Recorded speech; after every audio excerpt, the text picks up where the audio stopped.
Hi everyone, hope you're doing okay today. Happy Monday.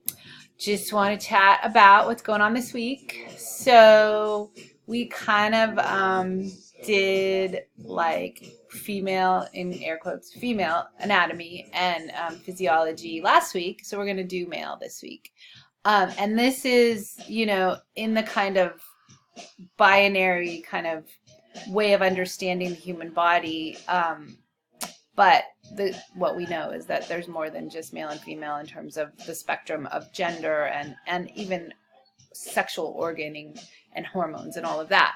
But for the purposes of kind of introduction to this whole concept, you're going to get kind of the anatomy and physiology of male-bodied people for this week. And what you're going to do is you're going to read some more kind of technically stuff on male sexual anatomy and physiology, but then you're also going to watch something equally as humorous, I think, as Vagina Monologues. It's called Private Dicks.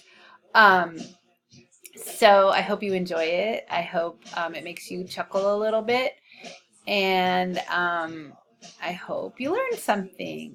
So that's all I have to say. Have a good day. I'll see you in the forum. Bye.